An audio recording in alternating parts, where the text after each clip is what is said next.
El tema que vamos a hablar el día de hoy es sobre el impacto de la apnea obstructiva del sueño en la recurrencia de fibrilación auricular posablación. Bien, como un poco de introducción, como para que algo llame la atención, la primera vez que se habló sobre trastornos respiratorios del sueño asociado a patología fue en 1956, indicado por Bickelman, justamente en una publicación del American Journal of Medicine, en donde describió el síndrome de Pickwick como un momento de alteración del trastorno del sueño asociado a la obesidad. Llama la atención que 100 años antes, justamente, teníamos ya una descripción por parte de Charles Dickens en su primera novela, Los papeles póstumos de Pickwick, en donde hacía alusión a este trastorno respiratorio.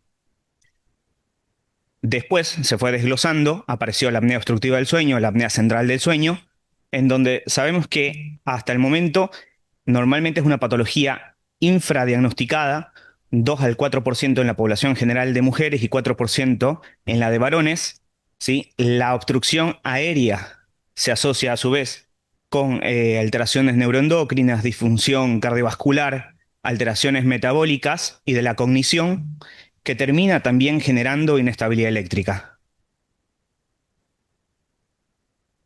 El primer estudio que voy a nombrar, que es el Sleep Heart Health Study, tiene que ver con una corte prospectiva publicada en 1997, donde se busca la correlación de la apnea obstructiva del sueño y el riesgo de desarrollo de enfermedades cardiovasculares. Fue una corte de 6.600 pacientes que fueron tomados de otros estudios que en ese momento estaban ongoing, ¿sí? Sobre el riesgo de aterosclerosis, salud cardiovascular, el Framingham, el Strong Heart y entre otros estudios.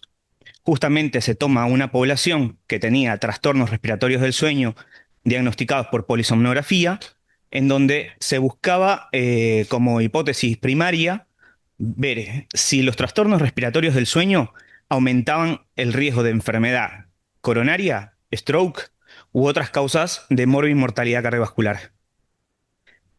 Eh, este estudio tuvo suficiente poder estadístico para demostrar que los pacientes con trastornos respiratorios del sueño aumentaban 4 veces la posibilidad de desarrollar fibrilación auricular y definir que esta población se acompaña en un 40 a 80% de apnea obstructiva del sueño.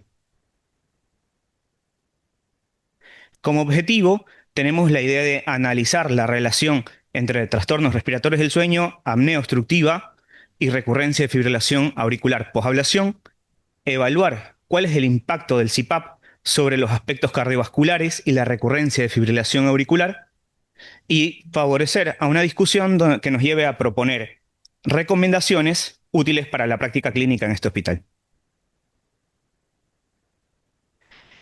Un segundo estudio, dirigido por Gami y sus colaboradores, publicado en el 2007, habla sobre la asociación de apnea obstructiva del sueño, obesidad y riesgo de incidencia de fibrilación auricular. Fue una corte de 3.500 pacientes que no tenían fibrilación auricular, pero que se había diagnosticado apnea obstructiva del sueño a través de polisomnografía a partir de 1987 hasta el 2003. La FA de nueva aparición se encontró tras un seguimiento aproximado de 4,7 años, y lo que nos ofrece este artículo justamente es saber que la obesidad y la desaturación como tal fueron predictores independientes para el desarrollo de fibrilación auricular. Por cada aumento de kilogramo por metro cuadrado del índice de masa corporal, se elevaba un 3% el riesgo de fibrilación auricular, con un hazard ratio de 1 y una P significativa. Así, por cada descenso del 0,5 de saturación, se encontró un hazard ratio de 3 con un intervalo de confianza adecuado. Lo que nos habla un poco también este estudio es sobre la raza y la etnia. Justamente es que los afroamericanos y los hispanos presentan mayor riesgo. Para hablar un poco de los conceptos, sabemos que la fibrilación auricular es una taquiarritmia supraventricular que se genera en las aurículas, que es irregular y que genera intervalos RR distintos en el electrocardiograma, sabiendo que no haya un bloqueo auriculoventricular, ¿no? Y por el lado de los trastornos respiratorios del sueño, tenemos las dos entidades a la cabeza, que es la obstructiva y la central, sabiendo que la obstructiva se genera por oclusiones repetidas de la vía aérea superior, causando apneas o hipopneas con duración mayor a 10 segundos, y la central, por el otro lado, es el cese transitorio del esfuerzo ventilatorio por disminución de la presión parcial de PCO2 bajo el umbral de apnea, clasificándose en central cuando ocupa más del 50% de los eventos registrados. Este metaanálisis, publicado en el 2022 con un total de 20 artículos sobre la relación de apnea obstructiva del sueño y fibrilación auricular, incluyó 54.200 pacientes, de los cuales 4.800 tenían fibrilación auricular y el 45% de estos tenían apnea obstructiva. Lo que nos ofrece este artículo es tener una idea de que se estimó que el 32 al 63% de los pacientes con fibrilación auricular se acompañan de apnea obstructiva concomitante, y saber que existe un 88% más de posibilidad de que aparezca fibrilación auricular en los pacientes que tienen apnea obstructiva del sueño. Acá podemos ver en la primera figura que aparece, justamente es un gráfico, un forest plot, en donde se observa que si bien la mayoría de estos artículos tocan la línea central, la sumatoria de información nos da un resultado estadísticamente significativo, ¿sí? Con un log de odds ratio de 0,68. A su vez, el funnel plot, que es un gráfico de embudo, nos ayuda a pensar que, aunque este artículo tiene justamente múltiples contactos con la línea central, la mayoría se encuentra por dentro del gráfico de embudo, y eso le da un poco más de peso estadístico. Sabemos que diferentes artículos que se han publicado, como el Sleep Heart y el Dream, nos da indicio de que aumenta la prevalencia justamente de episodios arrítmicos como la fibrilación auricular, las arritmias ventriculares y las bradiarritmias, y que a su vez la incidencia de fibrilación auricular aumenta con la edad, duplicando o triplicándose entre los 60 y 80 años, lo cual aumenta la mortalidad de 1,5 a 2 veces. Y que los trastornos respiratorios del sueño también aumentan en prevalencia, del 17% en hombres y 9% en mujeres entre los 50 y 70 años, afectando a su vez a más de 1.000 millones de adultos. Hablando un poco de la epidemiología en la Argentina, como tal, sabemos que la prevalencia de trastornos respiratorios del sueño en este país ocupa del 10 al 20% de la población en general, sabiendo que mayor frecuencia se la encuentra en hombres y tiene mayor asociación a hipertensión, obesidad y diabetes. Se estima también que el 80% de las apneas obstructivas no está diagnosticado justamente por falta de sospecha clínica y acceso limitado a los estudios diagnósticos. Para hablar un poco e iniciar la parte de la fisiopatología de este trastorno, lo que encontramos es que la hipoxia, como tal, produce estrés oxidativo, alterando los canales de potasio y aumentando la automaticidad cardíaca. A su vez, la hipercapnia lo que produce es sobreestimulación simpática a nivel sistémico. Con ello, se produce vasoconstricción, hipertensión, aumento de la precarga y la poscarga. Las alteraciones de los quimio y varoreceptores, sobre todo por alteración del seno carotidio, también induce hiperactividad simpática. Y esta alteración dentro de la balanza del simpático-parasimpático, lo que termina causando son postdespolarizaciones tempranas, acompañado de acortamiento del periodo refractario auricular, generando inestabilidad eléctrica y la predisposición para la formación de arritmias. Ingresando un poco más en la fisiopatología, sabemos que la hipoxia intermitente genera episodios de reoxigenación abrupta. Estos episodios lo que generan son moléculas ROS y citoquinas dentro del miocardiocito, favoreciendo la apoptosis y la fibrosis intersticial, generando un remodelado cardíaco a predominio auricular, disminuyendo la conducción y disminuyendo también el voltaje auricular.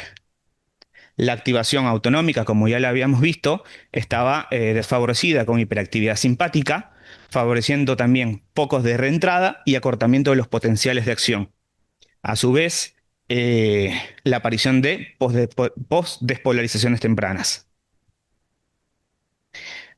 Justamente las oscilaciones de la caja torácica, que son características de los trastornos respiratorios del sueño, también genera distensión mecánica y activación de canales iónicos mecanosensibles. Esto favorece también a las reentradas y a las postdespolarizaciones, sobre todo en zonas vulnerables como en el ostium de las venas pulmonares.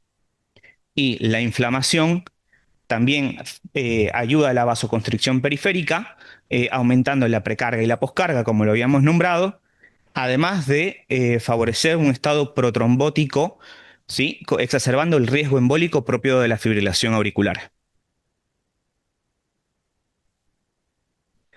Para hablar un poco sobre las manifestaciones, sabemos que la fibrilación auricular puede tener entre un 25 a 40% de presentación como eventos asintomáticos, y son hallazgos.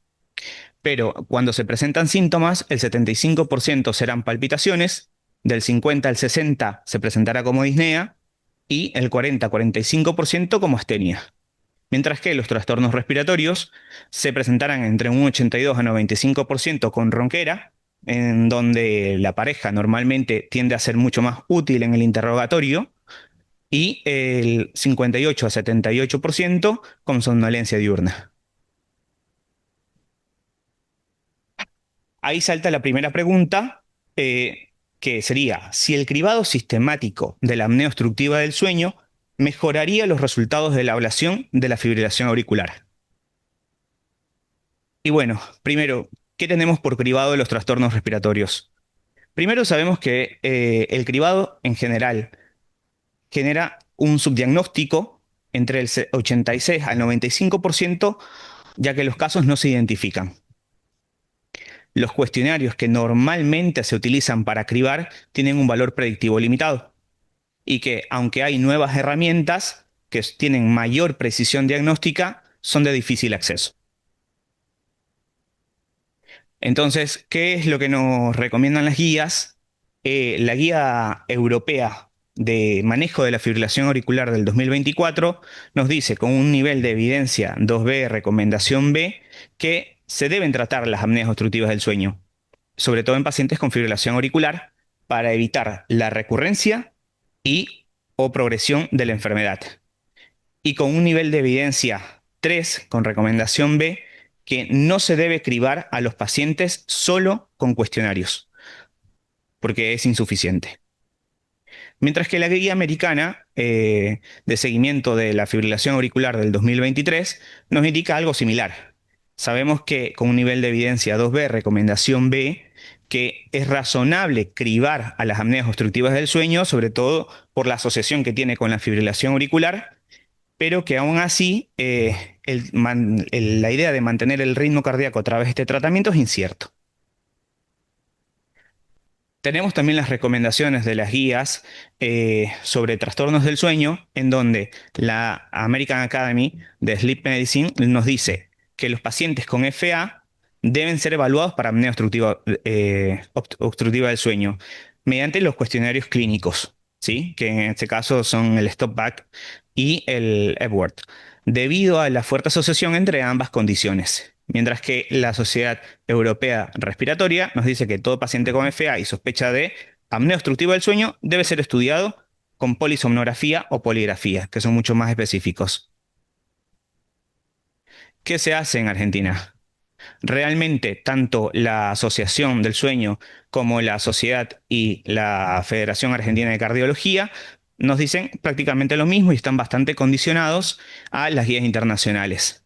Como una especie de resumen, la idea sería cribar con los cuestionarios a todo paciente que tenga fibrilación auricular más factores de riesgo, derivar a polisomnografía o poligrafía si el cribado es positivo y tratar la apnea obstructiva del sueño para mejorar el control de la fibrilación auricular con un nivel de evidencia B. Con respecto al diagnóstico de la fibrilación auricular, sabemos que el electrocardiograma y el Holter de 24 a 48 horas normalmente son herramientas útiles que tenemos, sin embargo son herramientas de baja sensibilidad.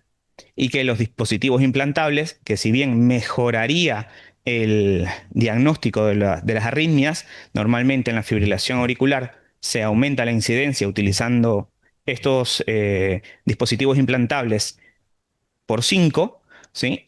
No son, no se los puede colocar en toda la población. Para el diagnóstico de la apnea obstructiva del sueño, siempre que tengamos sospecha, vamos a utilizar los cuestionarios, aunque tengan bajo valor predictivo. Se confirmará a través de polisomnografía, que hasta el momento es el gold estándar, y nos vamos a apoyar en los diferentes índices de severidad, como el índice de apnea-hipopnea, y utilizar el electroencefalograma para descartar la posibilidad que sea una apnea central. Tenemos otros estudios complementarios como el ecocardiograma transtorácico, el ecocardiograma con speckle tracking o la resonancia cardíaca, que nos ayuda sobre todo a valorar la función de la aurícula. Y esto es importante en el contexto de recordar que la función ventricular no condiciona la función auricular, ¿sí?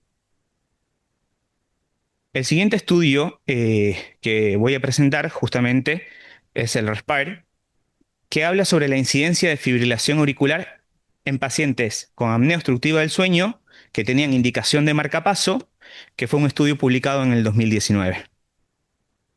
Esto lo que buscaba encontrar era la incidencia y la severidad de la apnea obstructiva del sueño y su asociación con episodios de fibrilación auricular en un estudio que fue multicéntrico, internacional, observacional, abierto, con un tiempo de seguimiento de 18 meses aproximadamente, en donde eh, se dirigieron 1.147 pacientes, de los cuales, por diferentes motivos, pacientes que no quisieron implantarse en un dispositivo dual, error de lectura o pérdida de seguimiento, terminaron siendo 553 para el seguimiento por 12 meses. El endpoint primario era, como ya dije, comparar la incidencia de FA severa, que fue titulada en este estudio como una FA de duración de más de 24 horas en pacientes con apnea obstructiva del sueño severa y no severa. Entonces, como resultado, obtuvimos que en la población de apnea obstructiva del sueño severa fueron 172 pacientes, de los cuales en esta población se desarrolló 25% la incidencia de fibrilación auricular, mientras que en la apnea obstructiva no severa, que hubiera sido el control, se desarrolló tan solo el 13,9, con una significativa de 0,02. Y acá podemos ver es el gráfico de incidencia de los episodios de fibrilación auricular, donde vemos claramente cómo se separan las curvas desde el inicio y donde hay, aunque las dos tengan tendencia a aumentar la fibrilación auricular, la curva justamente continua es de los pacientes con apnea obstructiva severa. Hablando un poco de severidad, sabemos que los trastornos respiratorios del sueño se diagnostican por polisomnografía y por pruebas domiciliarias, pero que el índice de saturación de oxígeno nos ofrece la severidad según la hipoxemia intermitente nocturna. Y esto depende de la cantidad de episodios o eventos que se dan por hora, sabiendo que a mayor de 15 eventos por hora aumenta el riesgo de fibrilación auricular, hipertensión pulmonar, disfunción endotelial y la recurrencia de fibrilación auricular. Si hablamos un poco del tratamiento de la fibrilación auricular, sabemos que va a depender del control de frecuencia, del control de ritmo y de la prevención de eventos trombóticos. Todo esto siempre individualizando ante los antecedentes del paciente, sabiendo que la cardiopatía estructural previa y el riesgo de sangrado influye en las decisiones. Pero más allá de eso que normalmente utilizamos todos los días, sabemos o desconocemos muchas veces que mucha de esta medicación también genera alteraciones del sueño, ¿sí? Altera el estado de melatonina sérica y eso lo que genera es dificultad para conciliar el sueño, fragmentación del sueño y alteraciones de la calidad del sueño, tanto REM como no REM, empeorando los trastornos respiratorios.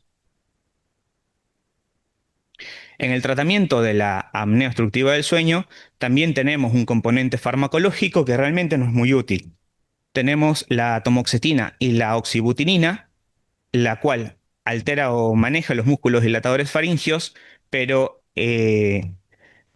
realmente son más los efectos adversos y por ende la adherencia es mucho más baja. Así, a su vez, como la fluoxetina, que altera los niveles de serotonina durante el sueño, activando las motoneuronas dilatadoras de la vía aérea, sin embargo, también la adherencia no es buena.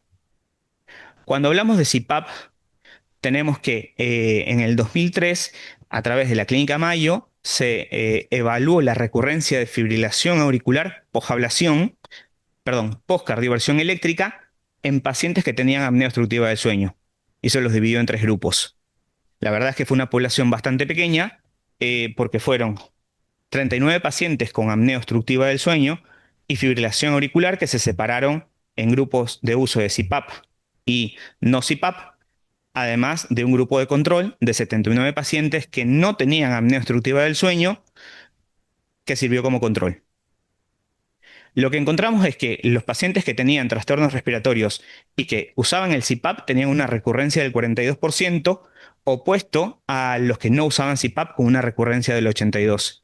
Y nos podemos fijar en este gráfico donde vemos que prácticamente la incidencia de fibrilación auricular o la recurrencia de esta con respecto al control que no tenían trastornos respiratorios y los que estaban utilizando el CPAP como tratamiento es prácticamente similar.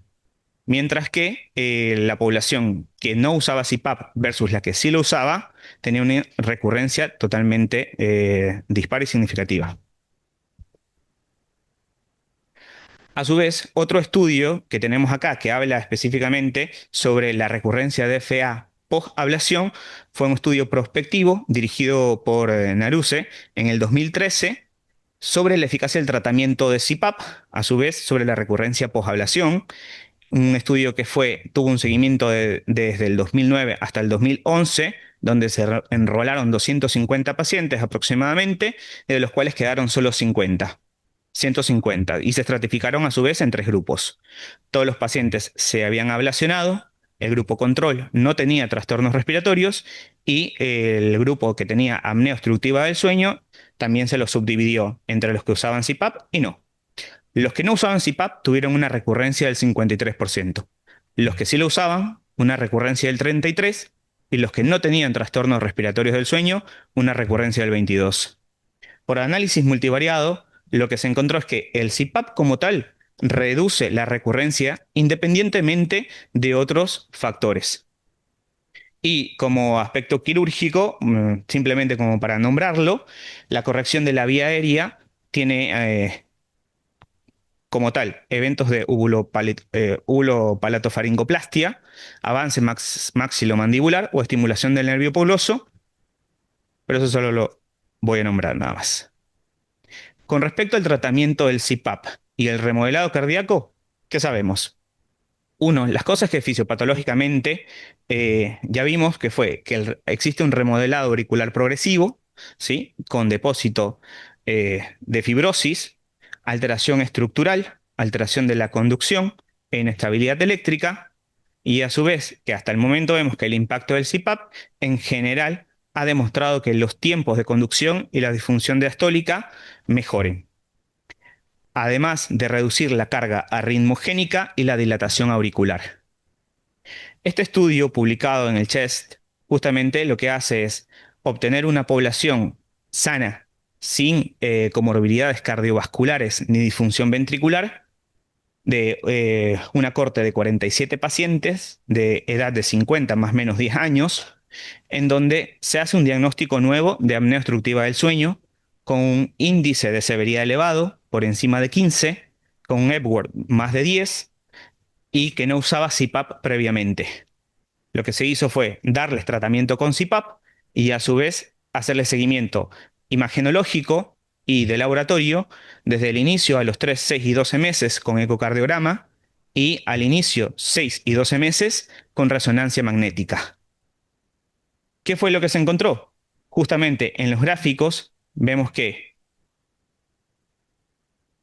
en el gráfico A lo que se observa es que el volumen indexado de la aurícula derecha se reduce prácticamente, como lo vemos en la tabla, de 48 a 31 ml por metro cuadrado. En el gráfico B podemos ver también una tendencia a la reducción del diámetro de fin de diástole de 41 a 30 milímetros. En el gráfico C, el volumen indexado de fin de diástole del ventrículo derecho, que se reduce de 62 a 46 mililitros por metro cuadrado y que también influye sobre la masa del ventrículo izquierdo con una reducción de 159 a 139 gramos por metro cuadrado. Obtenemos resultados similares y alentadores en la resonancia magnética, donde también se encuentra una reducción tanto en los volúmenes y en los diámetros de las cavidades, tanto izquierda como derecha, con valores de P significativo. Traigo a cotación un estudio electrofisiológico que se hizo sobre fibrilación auricular persistente, en donde se trataba con ablación de guiar cuál sería la mejor forma en un miocardio con bajo voltaje. Este fue un estudio, el IRACE AF, que tuvo de seguimiento 2016 a 2019, publicado en el 2022, que fue multicéntrico de 6 centros en 3 países, aleatorizado, de superioridad y de grupos paralelos, abierto con evaluación ciega al punto final, en donde se obtuvieron 324 pacientes con fibrilación auricular persistente y fueron aleatorizados uno a una ablación habitual del ostium de las venas pulmonares versus una ablación con modificación de sustrato, en donde, como se puede ver en la imagen C, lo que se hacía era también ablacionar parte de la pared posterior de la aurícula. Y el seguimiento, pues, tanto al inicio como a los 3, 6 y 12 meses de la ablación. Lo que se buscaba justamente era valorar la recurrencia de fibrilación auricular posterior a estos métodos de ablación. Y lo que se encontró justamente es que la ablación tuvo una recurrencia del 50% cuando solo se hacía sobre los ostium de las pulmonares y del 35% con una P significativa para la ablación extensa también de la pared posterior, que evidenció también que esta, esta anatomía tenía zonas de menor voltaje, áreas con mayor extensión de fibrosis, silencios eléctricos, alteración de la conducción y disfunción del nodo sinusal. Y que en ese contexto era un sustrato auricular mucho más comprometido. Todas estas características nos terminan recordando al mismo sustrato que genera los eventos de hipoxia. Podemos ver en la imagen del lado izquierdo, que es la figura A, una anatomía auricular bastante comprometida, con un mapa electroanatómico de un paciente con fibrilación auricular también persistente, en donde se ven áreas extensas de bajo voltaje que sugieren fibrosis auricular. O sea, prácticamente todo lo que está en rojo serían áreas de fibrosis, opuesto a la figura B, que es todo lo que se puede observar en lila como un tejido sano. Y justamente estas áreas de fibrosis lo que generan son áreas de menor voltaje, electrogramas anormales, velocidades reducidas y potenciales fraccionados. ¿Cuál es la idea de presentar este gráfico? Es saber que la anatomía alterada de la aurícula también genera dificultad en el tratamiento de los eventos de ablación, disminuyendo su éxito, ¿sí? Y complicando también la técnica. Entonces, el tratamiento con CPAP reduce la recurrencia de fibrilación auricular posablación. Tenemos un estudio que justamente habla sobre la seguridad y la eficacia de la ablación de los venas pulmonares en pacientes con apnea obstructiva del sueño. Es un estudio dirigido por Patel desde el 2004 al 2007, con un ingreso de 3.000 pacientes que estaban designados para ablación, de los cuales 640 tenían apnea obstructiva del sueño. El enrolamiento sucedió en 6 centros de Estados Unidos. De estos 3.000 pacientes, 2.300 no tenían apnea, 640 sí la tenían, y los que sí la tenían se dividieron en 315 para CPAP y 325 para no CPAP. Al final del seguimiento, que fue de 32 más o menos 14 meses, lo que se encontró es que el éxito de la ablación de los pacientes que tenían o usaban CPAP fue del 79%, mientras que los que no usaban CPAP fue de tan solo 68%. Y que hubo mayor recurrencia en el grupo de apnea obstructiva del sueño que no usaba CPAP, del 55% en comparativa al 33% de recurrencia de los que sí lo usaban, también con una P significativa. Los pacientes con apnea obstructiva del sueño, de paso, presentaron mayor evidencia de triggers en la pared posterior, ¿sí? Con un 20% versus el 8% de los que sí lo usaban, y que los pacientes con apnea obstructiva del sueño presentaron más desencadenantes no asociados a las venas pulmonares. La presencia de triggers no asociados a las venas pulmonares, además de la ausencia del uso de CPAP, fueron predictores independientes para el fracaso de la ablación habitual, con un hazard ratio de 8,8. Y que la tasa de recurrencia de la apnea obstructiva sin el uso de CPAP era de 40% al primer año de seguimiento, evidenciando que era mucho peor tener más carga de trastornos respiratorios del sueño, menor eficacia, se acompañaba de menor eficacia para la ablación habitual y que se acompañaba también de mayor recurrencia de fibrilación auricular. Otro estudio, justamente llevado por el Boston, Massachusetts, entre el 2007 y el 2010, sobre el tratamiento de la apnea obstructiva del sueño y la recurrencia de FA posablación, nos dio como objetivo primario el tiempo libre de fibrilación auricular o de taquiarritmias por un año desde la ablación. Lo que podemos ver que se enrolaron 426 pacientes que fueron dirigidos para ablación, de los cuales 386 pacientes no tenían apnea, 62 sí la tenían, y de estos 62, 32 se dividieron para el grupo que iba a usar CPAP, 30 para los que no lo iban a usar, y como grupos controles teníamos dentro de esta población los que no tenían apnea y por ende no iban a usar ningún tratamiento, aparte de los otros 22 que sí tenían apnea, que usaron CPAP, pero que no se los iba a ablacionar. ¿Cuáles fueron los resultados? Vemos justamente que el grupo que se ablacionó, que tenía trastornos respiratorios y que no usó CPAP, tuvo un hazard ratio de 2,1 para la recurrencia de fibrilación auricular, con una P significativa, y que el grupo que tenía trastornos respiratorios, que usó CPAP, prácticamente equiparaba el tiempo libre sin recurrencia, igual que los pacientes que no tenían trastornos respiratorios del sueño. Mientras que los que no usaron CPAP fueron los que tuvieron mayor recurrencia, y los que usaron CPAP pero que no fueron ablacionados fueron los intermedios, digamos. Como resumen, vemos de este artículo que la supervivencia sin arritmia para el grupo que tenía trastornos respiratorios pero que usaba CPAP era de 71%, equiparaba mucho a los que no tenían trastornos respiratorios con un 67%, y que los que estuvieron libres de fármacos o nuevas ablaciones fueron de 65% para el grupo de apnea obstructiva con CPAP y 33%, bastante alejado, para los grupos que tenían apnea obstructiva sin CPAP. Este es un resumen de otros artículos que tenemos a la mano. Por ejemplo, este publicado en el 2015 con una población de 1.087 pacientes, que fueron 7 cohortes prospectivas, indicó que el uso de CPAP redujo el riesgo relativo en un 42%.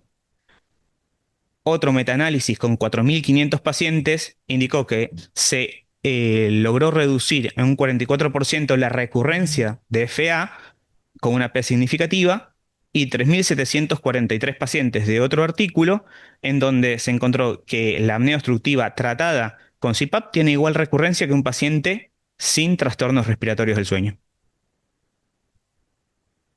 A su vez, de los dos últimos artículos que hablan específicamente sobre las arritmias, el ORBIT, que es un metaanálisis también grande de 10.132 pacientes, indicó que el uso de CPAP redujo la progresión de fibrilación auricular con un hazard ratio de 0,66, y que de paso también disminuyeron los ingresos hospitalarios, y el SAFE de 2.700 pacientes, en donde el uso de CPAP no redujo la incidencia, pero mejoró la calidad de vida. Los estudios que se encuentran abajo no se dirigieron específicamente hacia las arritmias, sino más bien hacia una población con insuficiencia cardíaca. Y la verdad que fueron estudios bastante pequeños con mínima población, en donde el endpoint primario no era fuerte realmente. Entonces, hasta el momento, en resumen, lo que podemos saber es que hay un aumento del 57% de recurrencia de fibrilación auricular en los pacientes que se ablacionan, que tienen apnea obstructiva y que no usan el tratamiento de CPAP, que hay un aumento de la incidencia por 2 en los pacientes con apnea obstructiva severa en comparativa con la que no es severa, y que el índice de apnea-hipopnea mayor a 5 es un predictor independiente de fibrilación auricular.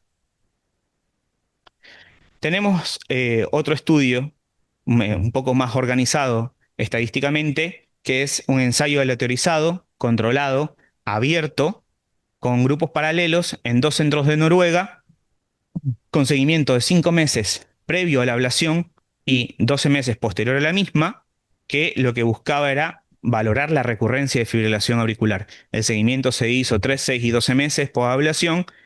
Se obtuvieron 579 pacientes que tenían fibrilación auricular, se incluyeron de estos solo 130 pacientes y se dividieron 109 en los que tenían un índice de apnea-hipopnea mayor a 15, que se los interpretó como patología respiratoria, y 21 que tenían un índice de apnea-hipopnea menor a 15, que se los interpretó como libres de enfermedad respiratoria. De estos 21 pacientes que sirvieron de control, se ablacionaron los 21 y se los siguió a 12 meses, mientras que de los 109 pacientes que tenían apnea obstructiva del sueño, se los dividió en dos grupos, uno que iba a usar CPAP y otro que no. El que iba a usar CPAP, se ablacionaron 37 pacientes en el lado de los cuadros rojos y se los siguió a esos 37 pacientes en 12 meses. Y a su vez, los de los cuadros azules que no usaron CPAP se ablacionaron 46 y a esos 46 se los siguió en el tiempo. ¿Qué es lo que se encontró? Que no fue significativo. Con una P de 0.9, con un del log run test, y que la recurrencia en los dos grupos, los que habían usado CPAP como los que no habían usado CPAP, era la misma, 57%. ¿Cuál fue una de las pautas fuertes de este estudio y que se opone a todo lo que hemos visto en los estudios previos? Justamente que fueron una población en la que se usó Reveal. Y que esto es uno de los puntos que nombran en el artículo, donde dice que los estudios previos, como tal, eran simplemente observacionales, con un seguimiento a partir de historias clínicas, ¿sí? A comparativa de este. Entonces, hablemos un poquito sobre la apnea central del sueño y la fibrilación auricular. Hay un artículo que hace alusión a esta asociación, en donde en la Universidad de Virginia se obtuvo un seguimiento desde el 2010 hasta el 2019 y que se publicó en el 2020 sobre una población donde el 50 al 60% eran hombres, con una edad promedio de 60 años, con una FEI de 50 más menos 13, y de los cuales el 12% tenía apnea central del sueño, con una polisomnografía diagnóstica para FA de 469 para trastornos respiratorios, de los cuales 236 tenían FA y 229 no, y los pacientes con FA se habían ablacionado y se habían cardiovertido en 86 cada grupo.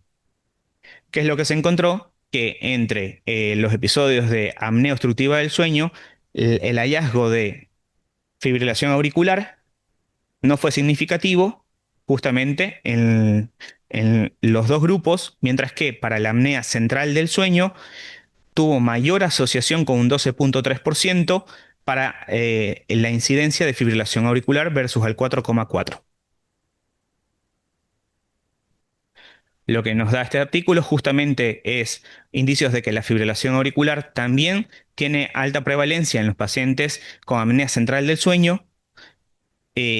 Justamente en este artículo no da para la apnea obstructiva del sueño, con una comparativa del 12 al 4%, con una P significativa, y que la relación de fibrilación auricular y apnea central del sueño generaba un odds ratio de 2.1 con una P significativa. Para hablar un poquito del tratamiento de la apnea central del sueño, también tenemos justamente la servoventilación, que en este artículo no se dirige a la patología arrítmica, sino más bien a la insuficiencia cardíaca sistólica. Pero hay algo llamativo en esto: de 1.325 pacientes seguidos con fracción de eyección reducida que tenían índice de apnea-hipopnea con mayor a 15, o sea, la patología respiratoria severa, y que predominantemente tenían apnea central del sueño. Lo que se buscaba ver era si el tratamiento por servoventilación versus el tratamiento médico habitual, que sería el control, eh, valorar cuál era la mejor forma de tratamiento. El endpoint primario fue el tiempo hasta la muerte por cualquier causa o intervalos o intervención mayor como trasplante cardíaco, RCP, cardioversión eléctrica o colocación de CDI u hospitalizaciones no programadas por insuficiencia cardíaca, en donde realmente entre el tratamiento habitual versus la servoventilación no tuvo diferencia para el endpoint primario. Como se puede ver en este gráfico, con un hazard ratio de 1,1, pero con una P de 0,1. Sin embargo, cuando se divide el endpoint, vemos que el hecho de utilizar la servoventilación da en contra de la servo justamente por cualquier causa de muerte, a su vez como por muerte cardiovascular, con un hazard ratio de 1,3 con una P de 0,006. Entonces, al final de este artículo, lo que nos indica es que probablemente la servoventilación lo que hace es quitarle el mecanismo de defensa propio de los pacientes con insuficiencia cardíaca, aumentando la posibilidad de muerte.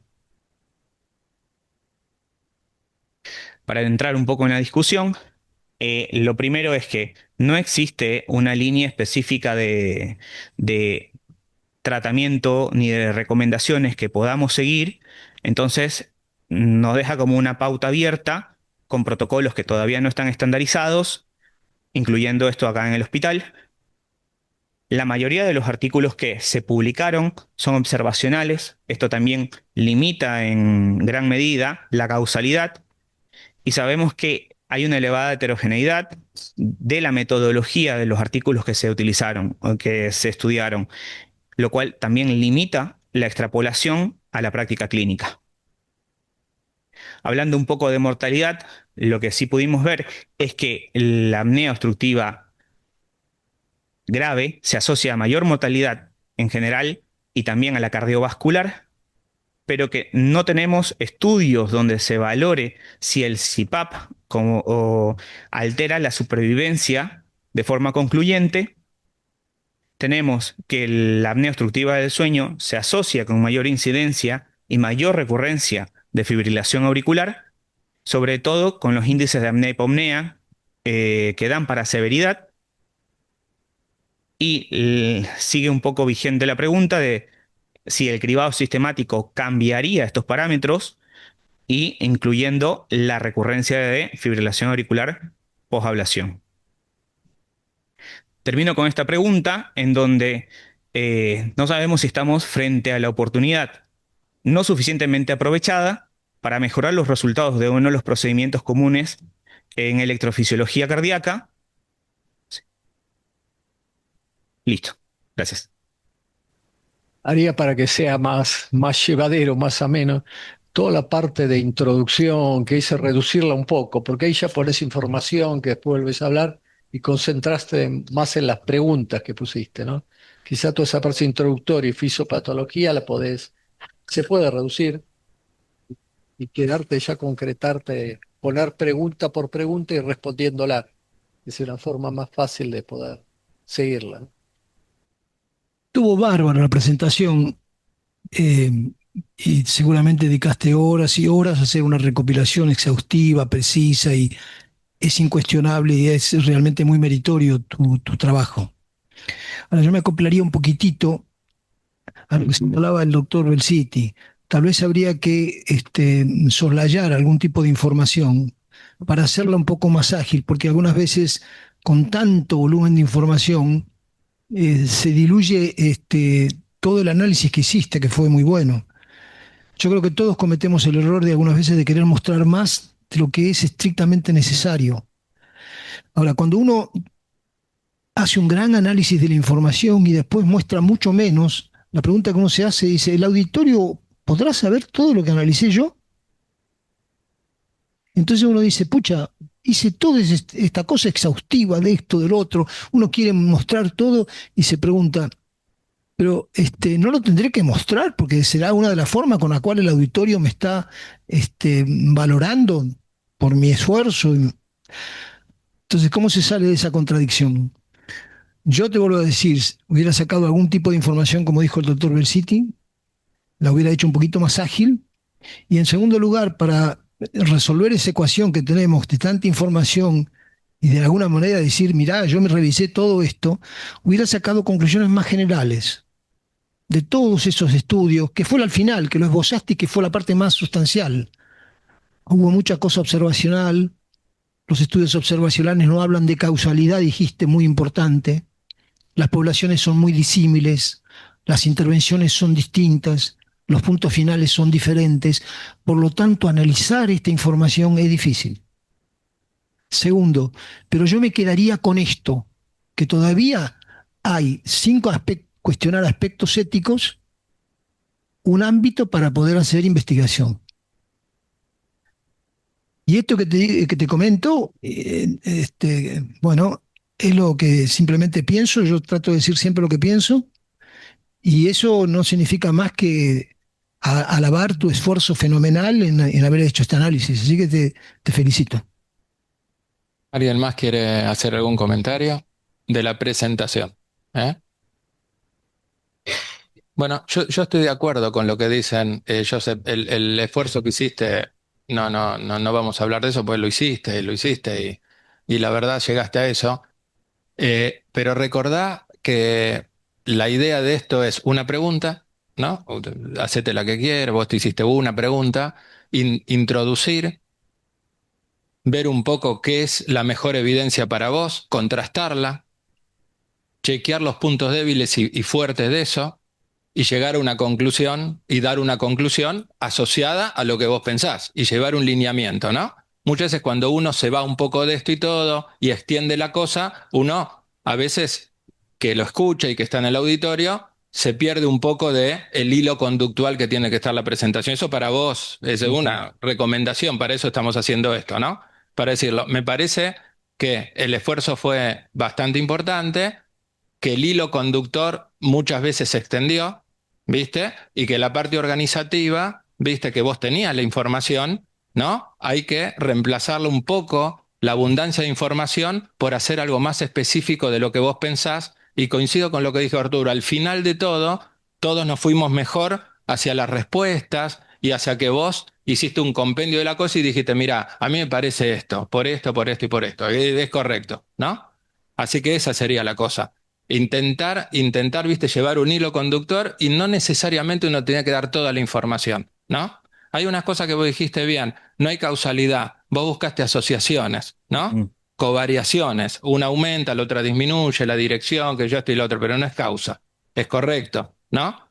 Pero tenías la información y la idea es adaptarla para organizarla y para vos mismo y para el auditorio mismo, para que uno llegue hasta el final, ¿no? Respondiendo eso, ¿viste? Sin irse del hilo conductual de eso, que esa es la idea de esto, ¿no? Pero el esfuerzo fue muy bueno, hubo partes de la presentación que estuvieron bien condicionadas, hubo otras partes que había que organizarlas mejor y te fuiste al final, bueno, compendiando lo que uno quiere que compendie, que responda a la pregunta, con lo que vos quieras, no importa que esté bien o mal, pero la idea es, ¿viste? De esto es que ustedes lleguen al final con algo que a ustedes le parece lo mejor, pero que en el medio tuvo, entre comillas, la solidez necesaria para que el tema se responda de la mejor manera y el auditorio entienda lo que vos decís. Después que esté de acuerdo, esto no tiene nada que ver, puede no estar de acuerdo, ¿no? Esa es la idea.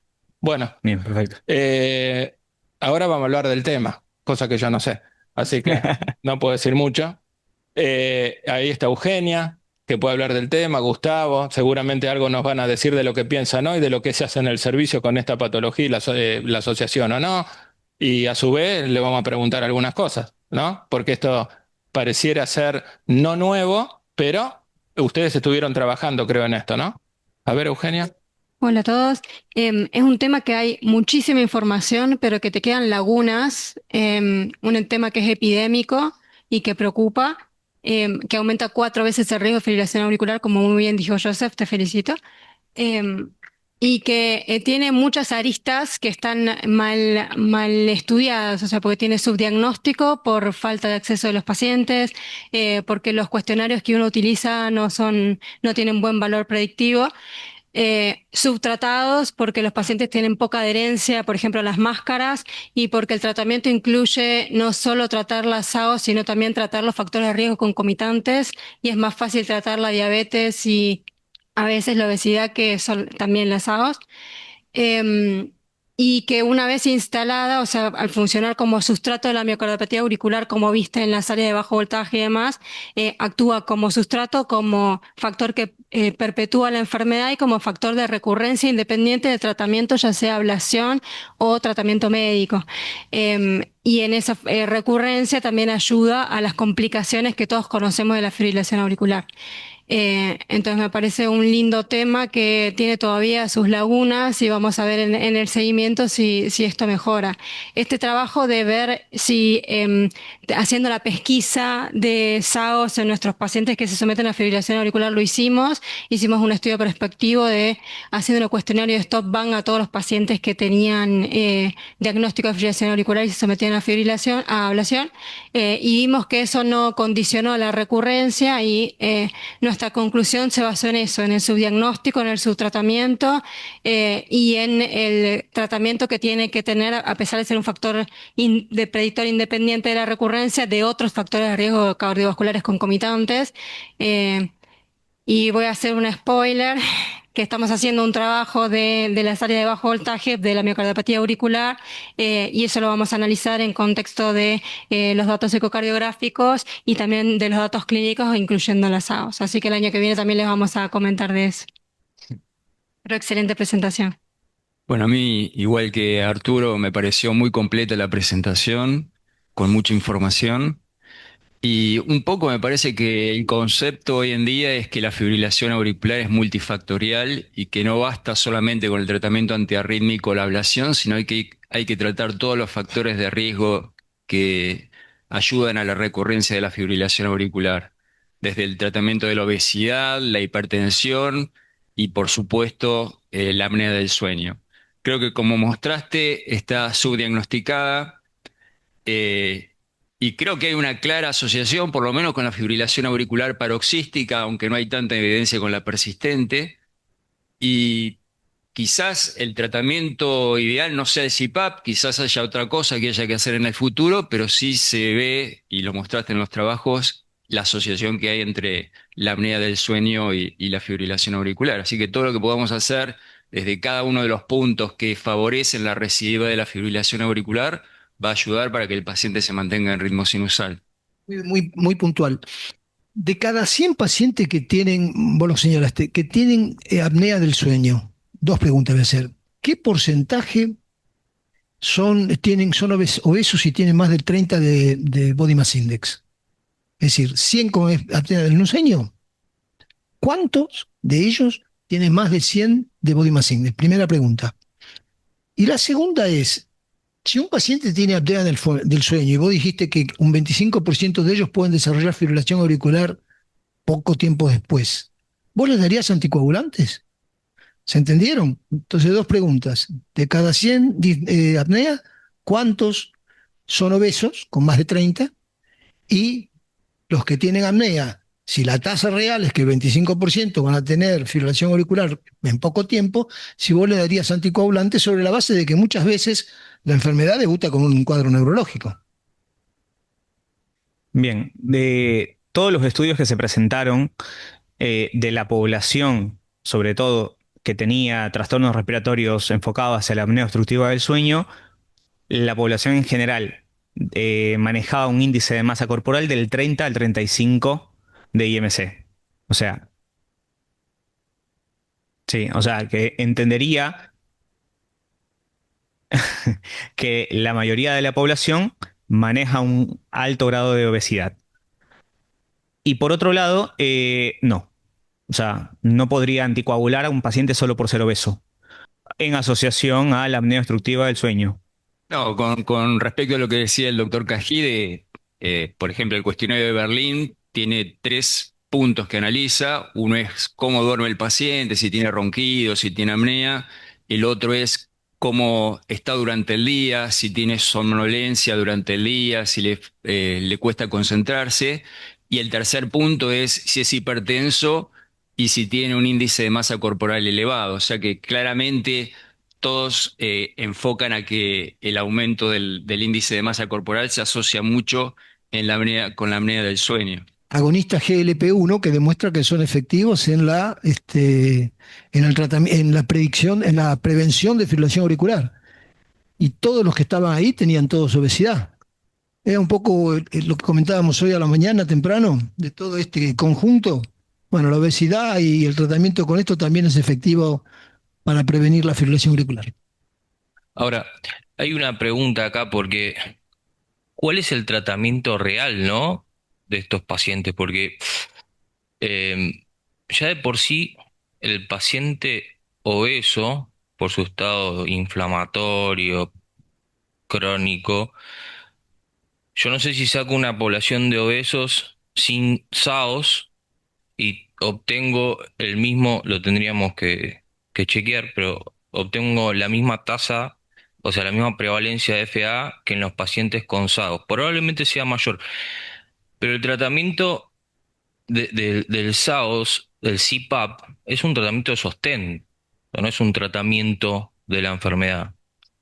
O sea, el tratamiento de la enfermedad, más del 80% de los pacientes con SAOS revierten por polisomnografía, y esto sí está escrito, bajando de peso. Entonces, yo creo que nosotros estamos analizando las consecuencias de la obesidad y estamos ofreciendo tratamientos de sostén paliativos, tanto el CPAP como la ablación de las venas pulmonares, y no estamos enfocándonos al problema de base que sería el tratamiento de la obesidad, porque eso es una realidad. O sea, acá hay un grupo grande que estudia el sueño y la mayoría de estos pacientes, la primera indicación es el descenso de peso y mientras tanto, ¿para qué? Para que no se generen hipoxemias nocturnas, hipercapnias nocturnas, que es lo que desencadena todo lo que vos bien explicaste, ¿no? La activación simpática, esas activaciones simpáticas son gatillos muy fuertes de la FA. De hecho, en unidad cerrada se ve muy frecuentemente que cuando el paciente por ahí viene de un posoperatorio y tiene indicación de CPAP y a la noche te llaman porque hizo disparó una fibrilación auricular o un aleteo, claramente el desencadenante muchas veces es nada, que hicieron una apnea. Es muy fuerte el tono simpático que desarrollan durante la hipoxemia. Es un tipo que lo están ahorcando, básicamente, que está quedando sin aire, y por eso desarrolla. Pero yo creo que está bueno analizar los resultados del tratamiento de sostén, que es, para mí es la ablación, el CPAP, eh, pero el problema de base, y es una gran epidemia, es la obesidad. Bueno, ¿querés algo decir, Joseph? Así cerramos. Sí, sí, listo. Bueno, Muchas muchas gracias. gracias, Joseph. Gracias.